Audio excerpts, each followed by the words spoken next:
Ahí aparentemente estaríamos grabando. ¿Está bien? Sí, ahí ya está grabando. Ok. Bien, entonces volvemos a la pantalla que les comentaba, ¿sí? A ver si puedo retomar. ¿Ahí ven bien ustedes entonces? Sí, profe. Ok. ¿Todos ven bien? Sí, sí. Bien. Sí. Entonces, hacemos un comentario, ¿sí? del texto, por lo menos hasta donde lleguemos. Y bueno, es lo que tienen ahí, ¿sí? El capítulo es el de Creuset, el oscurecimiento de Europa, ustedes ya lo tienen en el Classroom, ¿sí? Tienen el periodo que cubre este capítulo, ¿sí? Del siglo VIII al siglo X.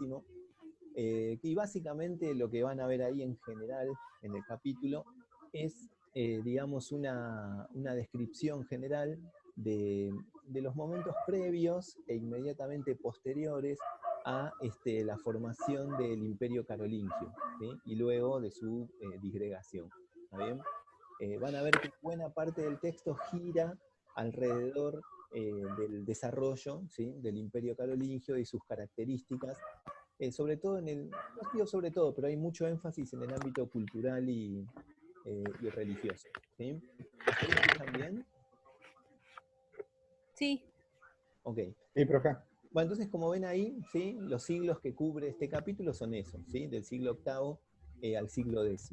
En la introducción al texto, ¿sí? Van a ver entonces una caracterización del siglo VIII en general, ¿sí?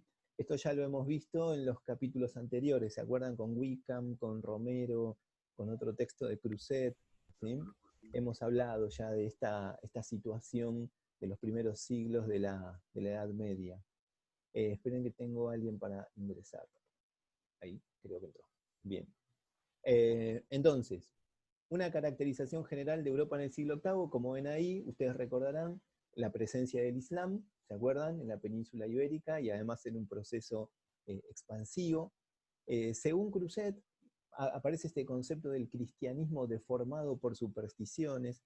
Esto de deformado, bueno, tiene que ver con que Creuset tiene una mirada quizás en algún aspecto demasiado, por decir así, cristiana, ¿no? Entonces aparece mucho esta idea de valorar el cristianismo como religión y mirar a las otras, digamos, pensamientos religiosos como amenazas, digamos, ¿no? De la verdadera religión. Quizás se filtra un poco en algunos pasajes una idea, como ya les digo, más, por decirlo así, cristianocéntrica, ¿no? Del texto de Creuset.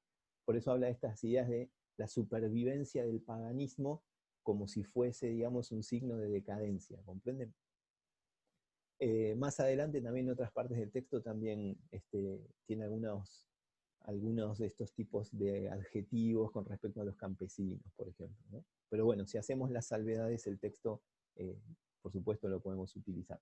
Bueno, ven ahí entonces tierra de violencia, una aristocracia inculta, después veremos cómo esto se va a ir modificando, métodos primitivos del trabajo agrícola, bueno, todas estas cuestiones que ya hemos venido hablando, sobre todo con el texto de Wickham, no sé si recuerdan, aunque hablaba más de Oriente, el texto de Wickham y el capítulo anterior de Creuset, bueno, tocaba un poco estas cuestiones de cierta decadencia de esos primeros siglos de la Edad Media y de la presencia expansiva del Islam, ¿sí? Entonces, un siglo VIII, digamos que para la mirada cristiana, de alguna forma empieza bajo ciertas amenazas, ¿sí? Y con un cierto estancamiento económico. ¿Bien? ¿Hasta acá vamos bien? ¿Alguien quiere hacer alguna pregunta? ¿O vamos bien?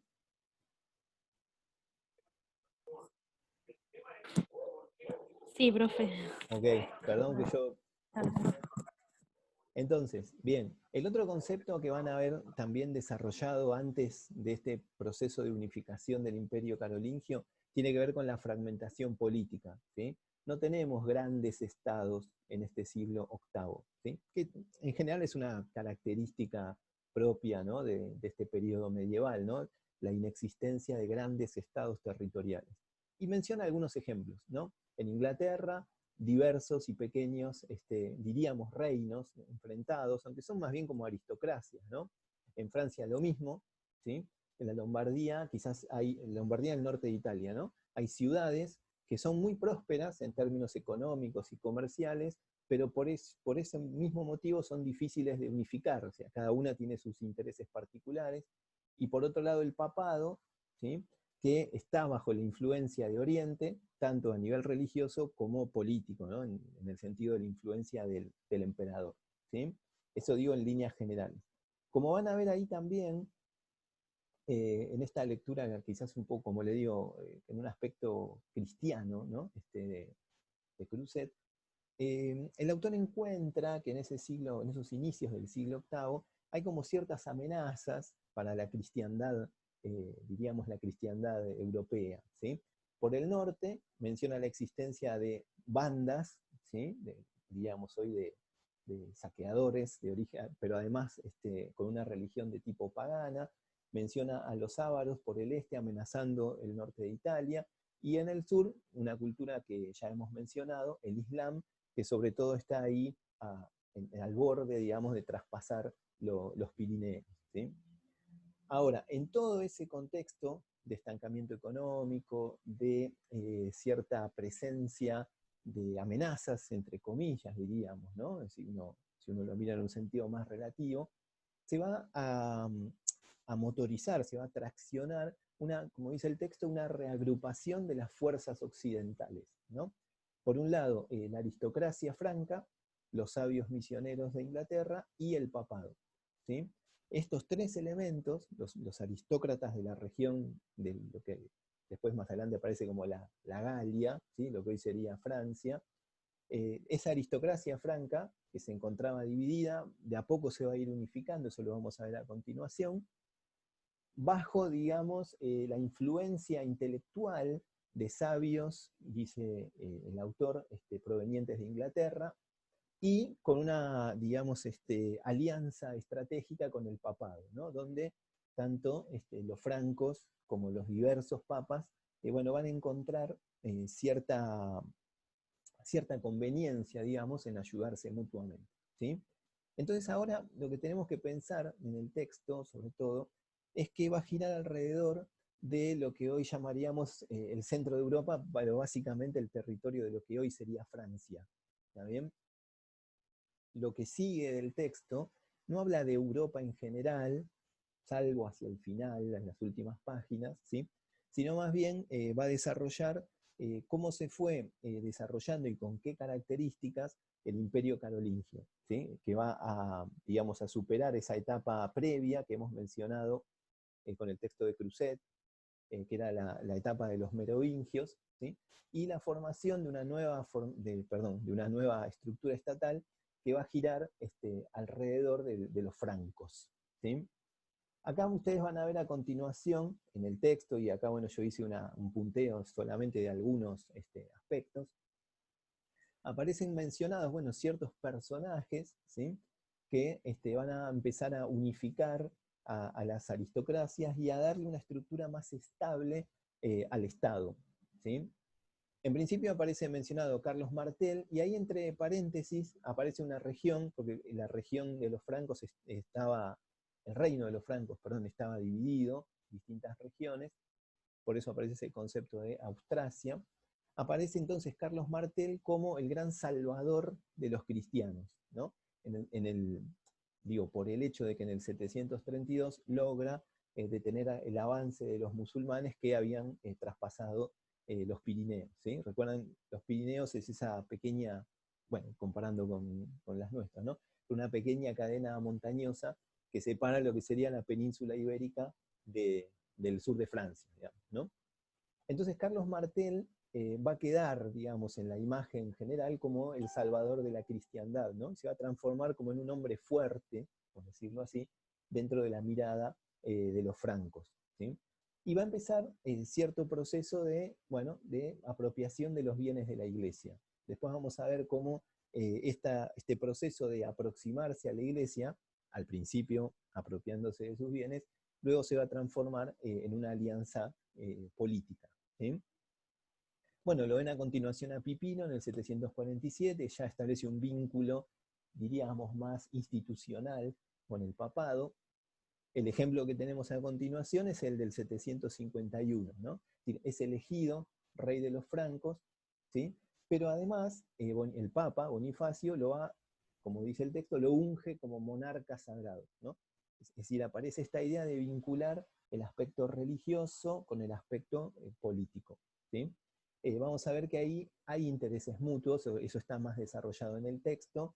Por un lado, digamos, a Pipino, esta, digamos, caracterización como un monarca sagrado, le otorga cierta legitimidad, ¿sí? Frente a un reino que todavía está dividido, ¿no? Que hay que constituir, que hay que estructurar.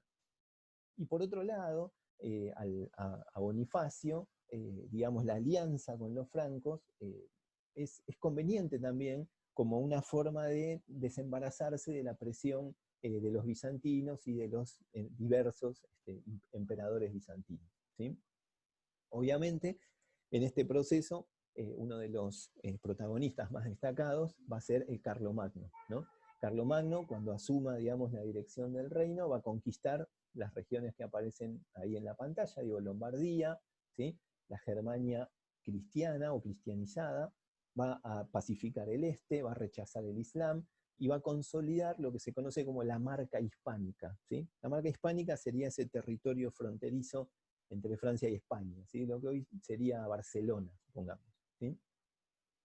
Pero un dato fundamental es el que aparece a continuación, ¿no? En el 800, ya ingresando en el siglo IX, en la mismísima, diríamos, ¿no? Basílica de San Pedro, es aclamado emperador de los romanos. Y esto también es interesante, porque no solo aparece en un sentido de monarca sagrado, sino que además Carlomagno pareciera restituir el viejo imperio romano. No hay una idea de volver a estructurar este imperio que no se había perdido, ¿no? En la memoria de los europeos. Ese gesto, ¿no? De aclamarlo emperador de los romanos es muy interesante en ese sentido, ¿sí? Y la figura de Carlomagno, bueno, van a ver ahí también, en el 812 va a ser reconocida por los bizantinos, ¿no? Es decir, por el oriente europeo. Bien, su continuador, o su sucesor, perdón, Ludovico Pío, perdón que me fui en el Word, Ludovico Pío, ¿sí? Va a intentar de nuevo consolidar, ¿no? Esta estructura estatal que de a poco se va formando, ¿no?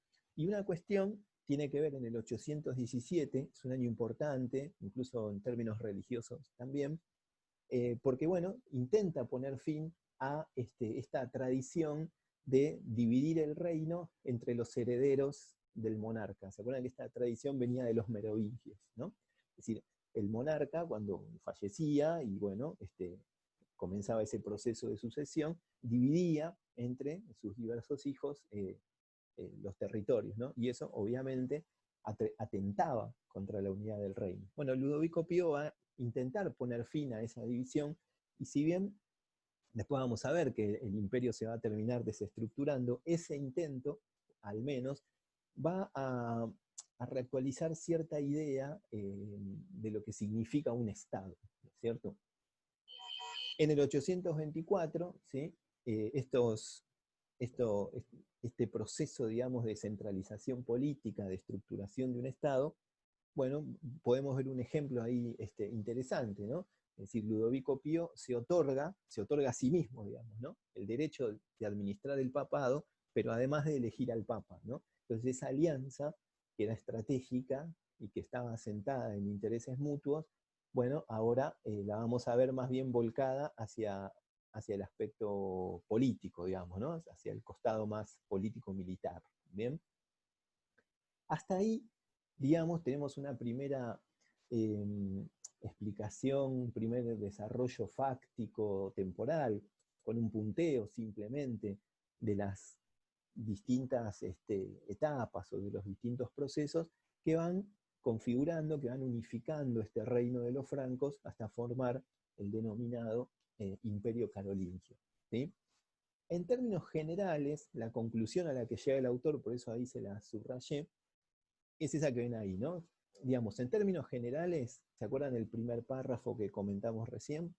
Continúa la decadencia general, ¿sí? En términos económicos, ¿sí? En términos de desarrollo, pero, al menos, podríamos decir, se consolidan las organizaciones políticas, las instituciones políticas. ¿Bien? Entonces, bien, lo que va a hacer el autor a continuación es, bueno, desarrollar de una manera un poquito más detallada, bueno, las características, ¿no? En términos económicos, como vemos ahí, de este Estado. ¿Sí? Bien, ahí lo tenemos representado, ¿no? En cuanto a la agricultura, no tenemos un avance en las técnicas y por lo tanto no se ganan tierras para el cultivo, ¿no? Es decir, no hay un avance en la productividad ni tampoco se incorporan nuevas tierras. Bien, el comercio, ¿sí?, está muy reducido justamente por estas cuestiones de inseguridad, ¿no? O cuestiones militares, puse yo, pero sería más bien de inseguridad, ¿no? Ya hemos mencionado que había presiones desde el norte, presiones desde el sur, presiones desde el este, de manera tal que el comercio se encuentra reducido, ¿sí?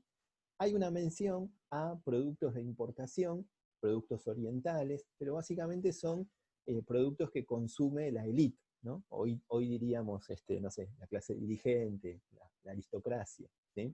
Básicamente telas, perfumes, son bienes que no son de uso cotidiano, ¿no? Son bienes que en general consume la aristocracia y son bienes que además consolidan en términos sociales la posición, ¿no?, que asume la aristocracia, ¿no es cierto? Y sí, hay una mención también a exportación de telas comunes, y en un segundo aspecto, quizás sí un poquito más interesante, es la exportación de armas y de esclavos hacia la región del Islam. ¿Está bien? Una cuestión, perdón. Sabemos que esto en 5 o 10 minutos se va a cortar. Si se corta, volvemos a entrar y retomamos, ¿sí? Bien, todo este siglo octavo que hemos venido comentando hasta ahora se desarrolla dentro de una tónica, digamos, de depresión económica. ¿Sí? No hay un gran crecimiento económico. La economía es básicamente rural, ¿sí? Hay un escaso desarrollo urbano y por lo tanto del comercio, de las artesanías, hay, como ven ahí, escasa circulación de metálico, ¿sí? Podríamos hablar incluso de una economía de subsistencia, ¿está bien? Hablamos de una economía de subsistencia cuando la producción económica apunta, ¿sí?, a resolver los problemas de subsistencia de la propia comunidad, ¿sí? Es decir, como concepto, muchas veces se contrapone la economía de subsistencia con la economía de mercado, ¿no? Si la economía de mercado elabora productos pensando quizás en comercializarlos, ¿está bien? En este caso, la economía es básicamente de subsistencia, ¿no? Es decir, se produce para sobrevivir y no mucho más. Un cambio interesante que menciona el autor y que es importante tenerlo presente, sobre todo para los textos que vienen, es el concepto de la gran propiedad, ¿no? La gran propiedad o la propiedad dominical, ¿sí? ¿A qué hacemos referencia? A la tenencia de la tierra, ¿no? Es decir, a las unidades productivas, ¿está bien? En términos generales, estas unidades productivas son diversas, ¿sí? Vamos a tener grandes propiedades que van a estar en manos de, diríamos, señores protectores o incluso de la iglesia, ¿sí? Y también podemos tener pequeñas unidades de producción libres, ¿sí?, que son los denominados alodios, ¿está bien? Pero digamos que en general, en cuanto a la unidad productiva, como dice el texto, la empresa fundamental es lo que se denomina la gran propiedad, ¿sí? Esta gran propiedad, en términos generales, va a tener dos grandes partes, ¿sí? Va a tener como sea una división muy, muy notoria, ¿sí? Por un lado, lo que se llama la reserva, ¿sí?, o la reserva señorial, ¿sí? Y por otro lado, lo que se denomina el manso, ¿está bien? La reserva y el manso.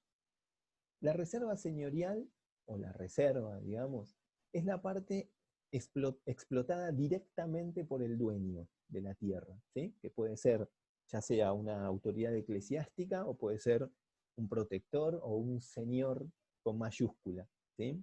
Después más adelante lo llamaremos señor feudal, ¿bien? En la reserva señorial, ¿qué tenemos? Tenemos la casa del señor, algunas tierras de cultivo, perdón que alguien salió y va a volver a entrar, ¿sí? Y pueden haber distintos aspectos, o distintos tipos, perdón, de producciones, ¿sí? Pueden haber viñedos, pasturas, el bosque es muy importante también, ¿no? Como reserva de piedra, de madera, etc. ¿Sí? Entonces hay una parte de esa gran propiedad, que justamente se caracteriza por su extensión, que, digamos, el señor o el propietario se reserva, ¿sí? Para su uso y para su explotación. La explota directamente en su beneficio, ¿sí? Lo que sí tendríamos que aclarar es que el señor no trabaja esas tierras, sino que tiene, digamos, campesinos que trabajan para él. Ahora vamos a ver de qué forma y en qué sentido, ¿sí? El otro sector, o la otra división de la gran propiedad, es lo que se conoce como el manso, ¿sí? O el manso campesino, ¿sí? Básicamente, el manso son parcelas de tierra que están dentro de la gran propiedad y que son cedidas a los campesinos, ¿sí? Es decir, los campesinos tienen la tenencia de la tierra, pero no la propiedad. ¿Está bien? Y los campesinos pueden hacer uso de la tierra, ¿sí? Que le pertenece a ese señor, o a ese señor eclesiástico, puede ser también. Y obviamente, ¿sí? Por ese manso que reciben las distintas familias campesinas, van a tener que pagar, ¿sí? Ahora lo vamos a mencionar de qué forma. Bien. Como dice en el texto, la gran propiedad necesita mucha fuerza de trabajo porque las técnicas de producción no son, digamos, avanzadas para la época, y en consecuencia no es posible ni conveniente tener asalariados o tener esclavos. ¿Está bien? Esto es una cuestión también interesante para pensar por qué en este periodo se va a empezar a dar una transición que va a ir desplazando la esclavitud hacia un lugar secundario y generando una nueva relación social, que es la relación social de la servidumbre. No es conveniente tener asalariados y no es conveniente en términos económicos tener esclavos, ¿sí? La solución que van a encontrar estos grandes señores es instalar a los campesinos como colonos, ¿sí? Como les comentaba entonces, los campesinos van a recibir tierras dentro de la gran propiedad, ¿sí? A título de tenencia, ¿sí? Pero obviamente por utilizar esas tierras van a tener que pagar, ¿sí? Pueden pagar con productos, pueden pagar con moneda. Con moneda es más raro porque para pagar en moneda el campesino tiene que comercializar su producto, ¿no? En general, el pago, digamos, en cuanto a un pago material, se realizaba más bien en productos, ¿sí? Pero, digamos, el aporte esencial de estos campesinos, de estos colonos que habitan en el manso, ¿sí? Es lo que se denomina la renta en trabajo. ¿Está bien?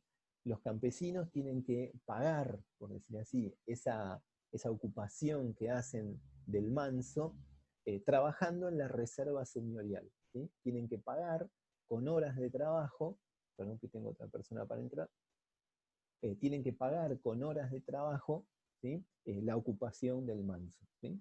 Es lo que, por ejemplo, Marx llama la renta en trabajo y, en el caso de los productos, la renta en especie, ¿sí?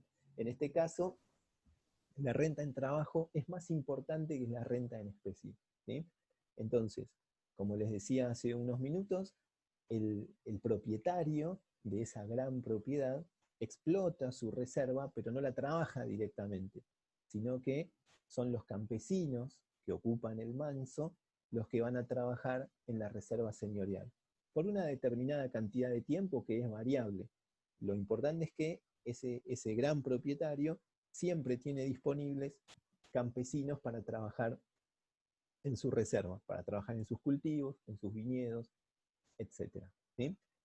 La otra, la otra cuestión que es interesante es que este sistema de la gran propiedad no genera grandes beneficios, pero, como les decía, esta es una economía de subsistencia, no es una economía, vamos a decir, capitalista.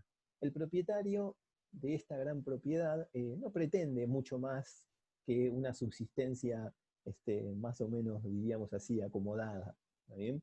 No es un proceso o no es un sistema que genere crecimiento económico, ¿no? Sino más bien tiende a una reproducción simple diríamos en términos económicos. Bien.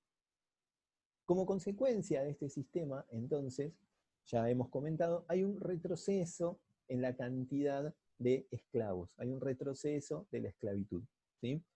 Los que hay, porque siguen habiéndolos, son de origen pagano, ¿sí? O sea, no son cristianos en general, y, vamos a decir, como mercancía, se han tornado una mercancía cara, justamente también por la intromisión de los musulmanes, bueno, que se introducen en el negocio de la esclavitud.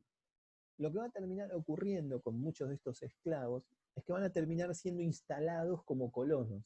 Es decir, a pesar de su origen esclavo, van a terminar siendo instalados como esos colonos campesinos que ocupan el manso, ¿sí? Con las mismas obligaciones. Por eso ahí vemos ese concepto de una transición hacia la servidumbre que recién les comentaba, ¿no? Ustedes habrán escuchado o habrán leído que la relación social predominante dentro del feudalismo es justamente la servidumbre, ¿no? Es decir, esta relación entre el señor feudal y el siervo de la gleba. Acá lo que vemos en este tránsito, digamos, del siglo VIII al siglo IX, en este mundo carolingio, es cómo se va dando esa transición, ¿sí? Desde una sociedad originariamente esclavista hacia una sociedad que va a empezar a imponer otro tipo de relación socioeconómica, que es la de la servidumbre, ¿sí? En los